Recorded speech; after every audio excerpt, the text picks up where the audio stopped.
Salut tout le monde et bienvenue dans Café Crime, le podcast où on explore les histoires criminelles qui font jaser au Québec et ailleurs. Je suis Amy, votre hôtesse de 19 ans, étudiante en sciences humaines au cégep. Ensemble, on va plonger dans des récits captivants, des enquêtes troublantes et des mystères qui vont vous tenir en haleine. Préparez votre café, installez-vous confortablement et laissez-vous emporter dans l'univers fascinant du true crime. Alors, prêt à découvrir le côté sombre de notre monde?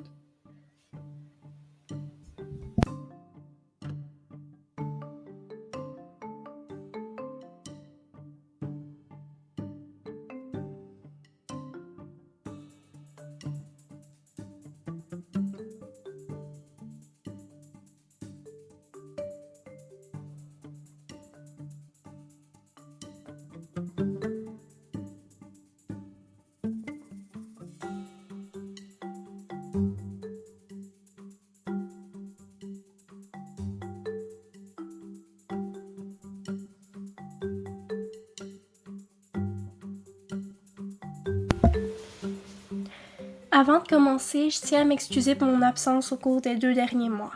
Comme certains d'entre vous le savent déjà, je suis au cégep et c'était la fin de session.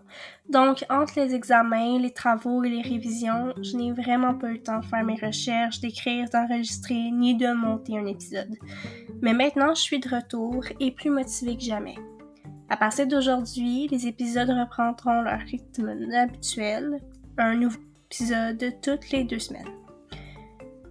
Merci du fond du cœur à celles et ceux qui m'ont attendu et soutenu malgré ma pause.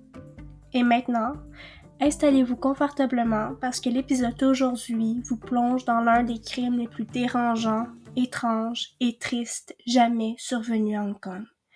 C'est l'histoire de Phan Manier, le meurtre Hello Kitty. Comme avant chaque épisode, un avertissement important. Cet épisode contient des descriptions de violence, de torture et de traitements inhumains. Il est déconseillé aux jeunes auditeurs et aux personnes sensibles.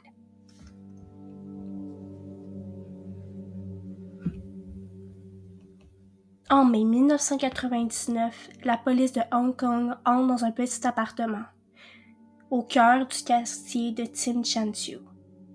Ce qui y trouve dépasse l'imagination. Une tête humaine cachée à l'intérieur d'une peluche Hello Kitty. L'objet enfantin, habituellement synonyme d'innocence, devient le symbole d'un crime d'une cruauté inimaginable.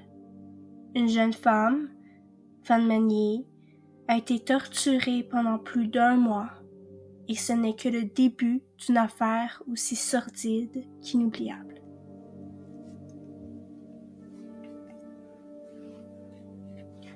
Phan Manier n'était pas destinée à faire les gros titres. Elle ne cherchait ni la gloire ni le scandale. Elle voulait seulement survivre et, si possible, vivre un peu mieux demain que la veille. Née en 1976 à Hong Kong, elle n'a jamais connu l'amour parental ni la sécurité d'un foyer stable. Très jeune, Phan est abandonnée par sa famille biologique.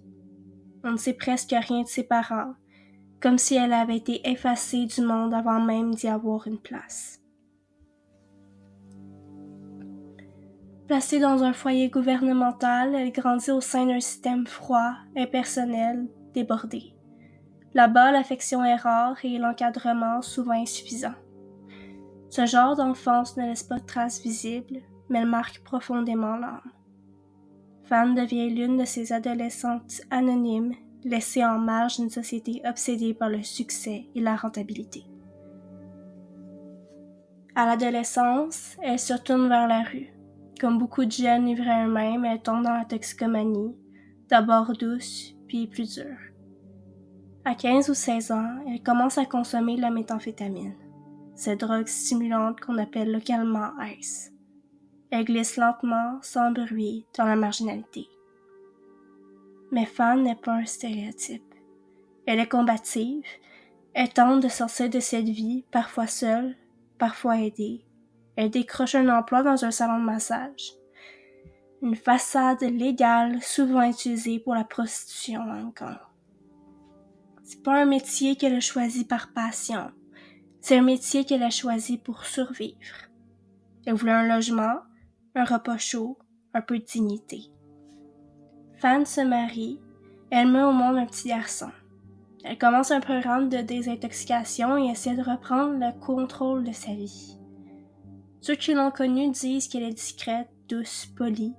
Elle voulait surtout rester tranquille, élever son enfant et ne plus dépendre de personne. Mais la précarité crée des failles. Et c'est à travers l'une de ces failles qu'entre Chen Menlock, un membre des Triades, une organisation criminelle puissante et crainte à Hong Kong. Chan est un homme d'une trentaine d'années, habitué des lieux où travaille Fan.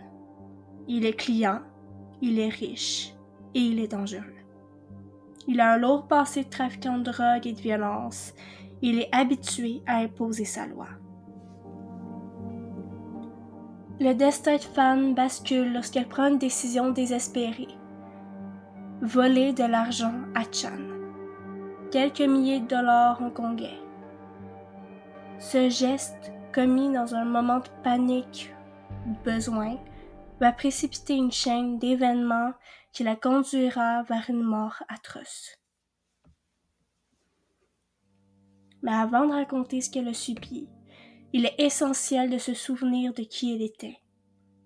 Fan Meunier était une fille oubliée, une survivante, une mère. Elle n'avait pas eu une vie facile, mais elle luttait pour s'en sortir. Ce n'était pas une héroïne de film, ni une criminelle, juste une jeune femme ordinaire, née du mauvais côté de la ville et tombée entre les pires mains possibles.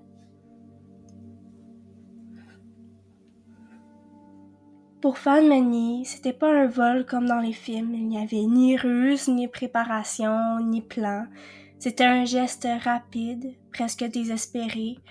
Un de ces gestes que l'on fait quand on n'a plus le choix, qu'on n'a plus rien à perdre. Chan Menlock venait régulièrement dans le salon où elle travaillait. Il dépensait beaucoup, donnait parfois des pourboires, il se faisait passer pour un homme généreux, influent, mais tout le monde savait qui il était réellement. Il avait un pied dans les affaires et l'autre profondément enfoncé dans le crime organisé. Il faisait partie d'un réseau des triades, ces gangs qui imposent leurs règles, souvent dans l'ombre, parfois en pleine lumière. Ce jour-là, Fan a pris 4000 $ hongkongais dans le sac de Chan. Elle pensait peut-être qu'il le remarquerait pas, ou peut-être que si, mais qu'il ne réagirait pas ainsi. Mais dans l'univers de Chan, l'argent, c'est le pouvoir, et personne ne touche au pouvoir impunément. Quand il découvre le vol, Chan ne s'énerve pas tout de suite. Il exige simplement que Fan rembourse. Mais Fan n'a pas l'argent. Elle promet de le rendre dès qu'elle le pourra. Elle espère que cela suffira. Elle espère qu'il passera à autre chose. Mais Chan n'oublie pas. Et surtout, Chan ne pardonne pas. Dans les jours qui suivent, Fan tente de se faire discrète. Elle déménage, elle évite ses anciens lieux de travail. Elle sait qu'elle est allée trop loin. Mais Hong Kong est une ville dense, presque étouffante, et pour quelqu'un comme Chan, y trouver une femme seule ne demande pas d'efforts particuliers. Le 17 mars 1999, Fan est repérée. Elle est suivie, puis encerclée. Chan ne vient pas seul, il est accompagné de 2 jeunes hommes qu'il manipule facilement. Long Wenlun, 21 ans, déjà impliqué dans divers délits, et un adolescent de 16 ans dont le nom sera gardé confidentiel car il est mineur au moment des faits. Tous 3 ont grandi dans l'ombre des triades. Pour eux, Fan n'est qu'une cible, une leçon à donner. Fan est saisie brutalement, on lui bande les yeux et il est poussé dans une voiture ou peut-être un taxi. Personne s'en mêle, pas dans un quartier où l'on apprend vite à détourner le regard. Quelques minutes plus tard, elle est amenée dans un immeuble résidentiel de Tsim Shan Tsui au 31e étage. Un appartement exigu, sombre, dont les rideaux restent toujours tirés. De l'extérieur, personne ne se doute de rien. De l'intérieur, commence l'enfer. À ce stade, Fan ne sait pas ce qui l'attend. Peut-être croit-elle qu'elle va être frappée, humiliée, puis libérée. Peut-être pense-t-elle pouvoir raisonner Chan, lui dire qu'elle est désolée, qu'elle fera tout pour rembourser. Mais Chan n'est pas venu pour discuter. Il ne veut ni excuses ni argent. Ce qu'il veut, c'est briser. À peine arrivé, Fan est attachée. Les coups tombent vite. Les premiers cris sont étouffés par les murs épais et l'indifférence de l'immeuble. Dans cette cage de béton, elle est seule, piégée, invisible. Pendant les prochaines semaines, elle sera plus une femme, plus une mère, plus un être humain. Elle deviendra un jouet, un défouloir, un corps sur lequel ces hommes vont projeter leur violence et leur cruauté. Et ce qui aurait pu être une simple vengeance, une punition rapide, va se transformer en mois de torture sadique. Les détails que je vais partager maintenant sont d'une extrême violence. Ce ne sont pas des exagérations, ce sont les faits rapportés lors du procès. Si vous êtes sensible, mettez cet épisode sur pause, prenez une respiration, car Fan, elle, a jamais pu appuyer sur pause. Dès le premier jour, Fan Mani n'a plus de nom. Elle n'a plus de visage, plus de voix, elle devient une chose. Attachée par les poignets avec des câbles électriques, enfermée dans un appartement aux rideaux tirés, elle est isolée du monde, en plein cœur de Hong Kong, mais invisible, comme morte avant l'heure. Chan et ses complices ne la frappent pas par accès de colère. Ils la torturent par plaisir et surtout par ennui. Ils lui cassent les doigts un à un. Ils la forcent à s'agenouiller sur du verre pilé pendant des heures. Quand elle tombe, ils la redressent pour recommencer. Ils utilisent des objets ménagers pour prolonger la douleur. Des tuyaux en plastique pour la frapper sans laisser de traces immédiatement. Des câbles de fer pour provoquer des lacérations profondes. Une chaîne de vélo pour écraser ses jambes. Elle perd conscience plusieurs fois par jour.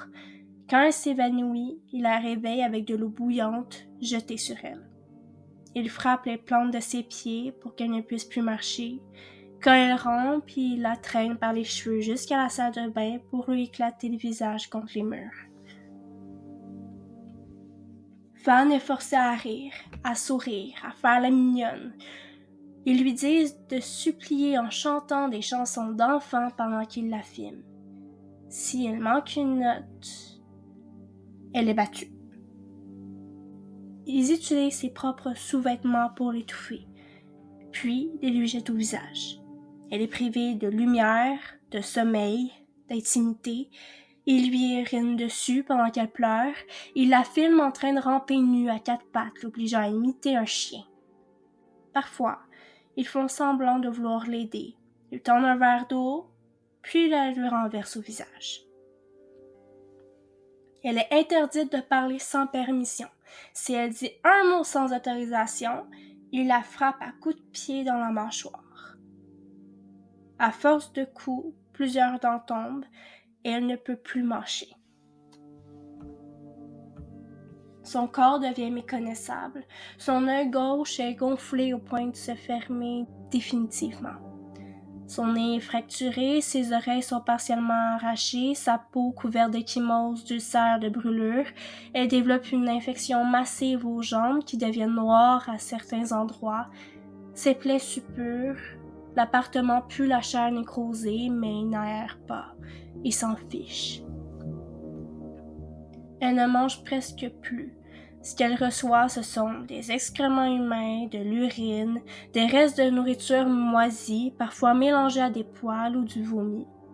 Une fois, l'un d'eux urine dans une boîte de soupe instantanée et la force à le boire entièrement, allant maintenant par les cheveux.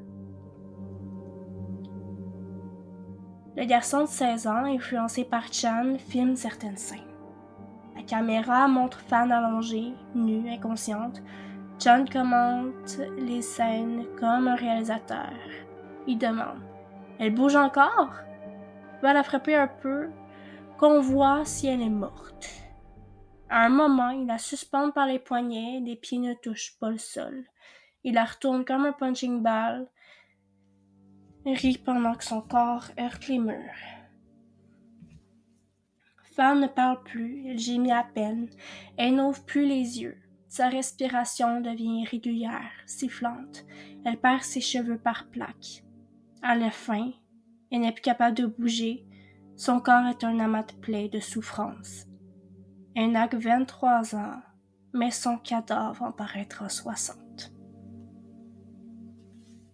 Il la laisse dans un coin de la pièce. Elle agonise seule, sans eau, sans soins, et meurt dans le silence.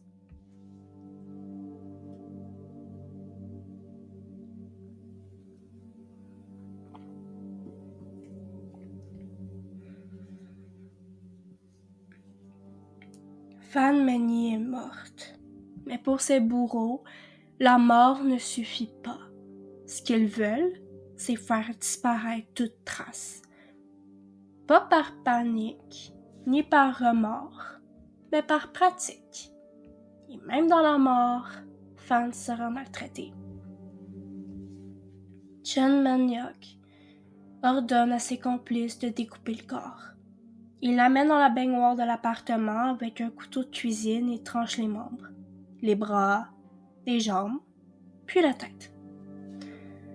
Garçon de 16 ans, présent durant les faits, explique plus tard au tribunal qu'il voyait Fan comme déjà morte et qu'il voulait l'aider à disparaître. Les os sont brisés à coups de marteau pour que le tout soit plus facile à transporter. Les restes sont alors brouillés dans une grande marmite sur le feu de la cuisinière. Pendant des heures, l'appartement est envahi par une odeur de chair en décomposition ou de graisse brûlée. Les voisins incommodés pensent simplement qu'il s'agit d'un mauvais ragoût. La tête de Fan, elle, est mise de côté. Chan possédait dans l'appartement une grande peluche Hello Kitty. Presque de taille humaine, comme on en voit partout dans les boutiques de jouets. Peluche rose, avec le visage neutre, les yeux noirs, le ruban sur la tête, un symbole universel d'enfance.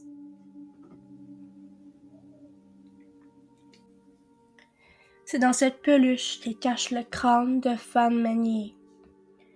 Après avoir fait bouillir sa tête pour la débarrasser des chairs, il place le crâne nettoyé, encore partiellement calciné à l'intérieur du corps vide de la peluche.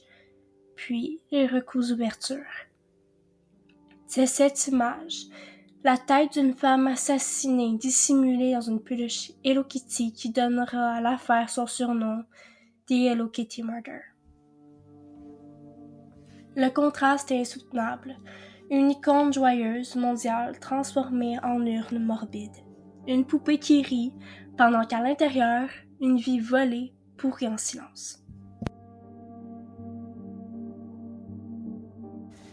L'affaire aurait pu ne jamais être découverte. John et ses complices pensaient avoir réussi, mais quelques semaines plus tard, le plus jeune complice, le garçon de 16 ans, va craquer. Il est hanté par des cauchemars. Il y voit le fantôme de Fan Meny lui apparaître la nuit, lui demandant de raconter la vérité. Il finit par se confier à la police. Au début, les agents pensent à un délire, un canular, mais l'enfant les conduit à l'appartement. Et là, au 31e étage, ils trouvent des morceaux de chair dans le congélateur, des organes dans des sacs plastiques, et cette peluche Hello Kitty, lourde, mal cousue, qui contient un crâne humain. Fan Meny n'avait plus de visage, mais elle avait un cercueil rose en peluche, devenu symbole d'un crime aussi absurde que monstrueux.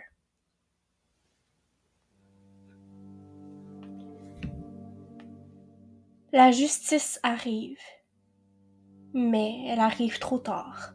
Fan Meny est morte depuis des mois. Son corps a été démantelé, bouilli, caché. Son identité a été écrasée. Maintenant, ce sont ses bourreaux qui entrent dans la lumière. Nous sommes en 2000.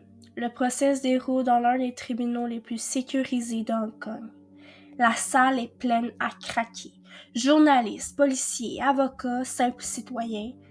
Mais c'est pas la curiosité qui domine, c'est une sorte de nausée collective. Ce que le public va entendre dépasse tout ce que Hong Kong avait connu jusque-là. Le meurtre n'est pas un acte isolé ici, c'est un mois entier de sadisme. Les accusés sont là. Chan Man-lok, 34 ans, ancien membre des triades, chef du groupe, riche, calme, impassible. Leung Wen-yun, 21 ans, visage fermé, souvent le bras droit de Chan. Et le plus jeune, à peine 16 ans, visage d'adolescent, mais regard vide. Les 3 hommes sont accusés d'enlèvement, de torture et de meurtre. Au fil du procès, les jurés découvrent plus de 400 pièces à conviction. Parmi elles, des vidéos d'enregistrement par les bourreaux eux-mêmes, des photos de femmes, nues, tuméfiées, parfois inconscientes, des extraits de journaux intimes de plus jeunes complices décrivant certaines séances de torture, des objets retrouvés dans l'appartement, un marteau ensanglanté, des câbles électriques, des chaînes rouillées et bien sûr la peluche Hello Kitty. Une experte médico-légale décrit ce qu'elle a trouvé dans le crâne de Fan. Résidus de tissu humain, fragments de cuir chevelu partiellement brûlés, racines de cheveux fondus collées à la paroi intérieure. Elle conclut, la tête a été bouillie, puis séchée, puis insérée dans la peluche comme une sorte de contenant. Pourtant, malgré l'horreur des faits, le verdict sera pas celui attendu. Les avocats de la défense vont jouer sur un point technique.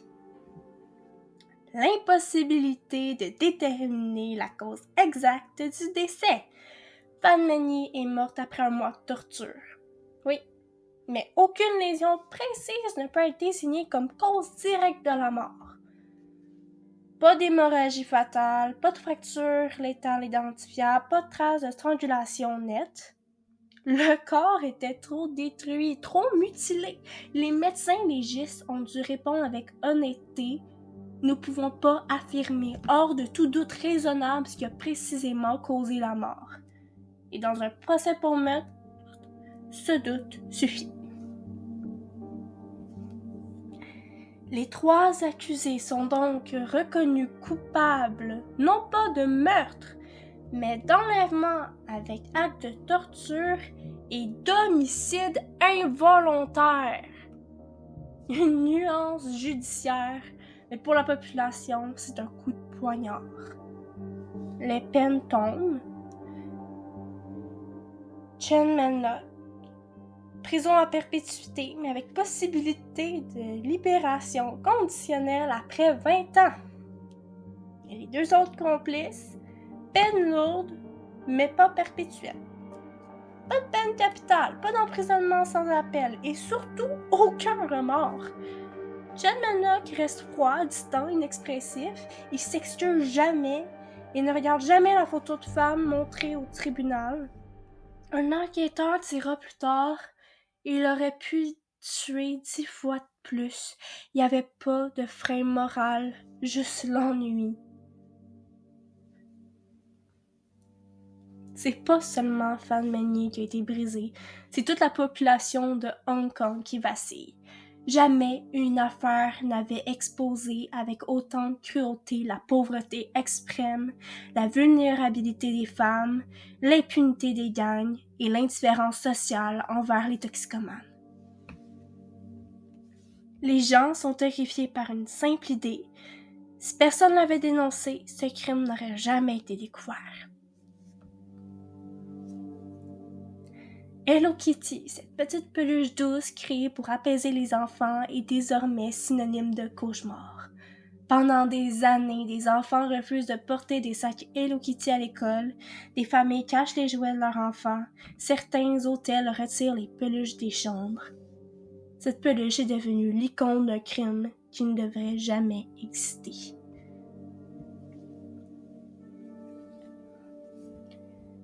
L'histoire de Fan Many va inspirer plusieurs documentaires comme Discovery ID, Crime Asia, des films d'horreur basés librement sur l'affaire, Human Pork Chop, There is a Secret in My Soup, des mèmes morbides dans la culture Internet asiatique. Mais surtout, elle devient une légende urbaine. On dit que son fantôme hante encore l'immeuble de Tinchantu. Certains affirment avoir entendu des gémissements, d'autres jurent avoir vu, dans la nuit, une silhouette avec des bandages ensanglantés passer dans le couloir du 31e étage.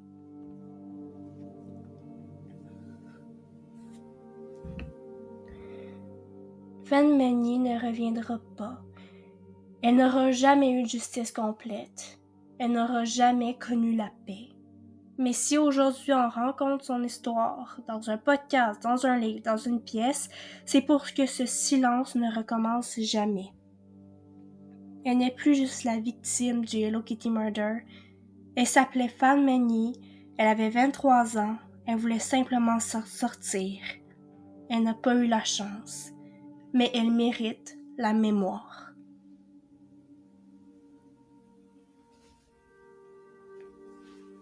Merci de m'avoir accompagné dans cet épisode de Café Crème Podcast. Si vous avez trouvé cet épisode poignant, n'hésitez pas à partager avec vos proches et à nous laisser vos commentaires. Votre soutien est essentiel pour continuer à explorer ces histoires et offrir une plateforme à ceux qui n'ont pas eu la chance d'être entendus. Restez vigilants et comme toujours, prenez soin de vous et de ceux que vous aimez. À la prochaine pour un nouvel épisode où nous plongeons encore plus profondément dans le monde fascinant et troublant du true crime.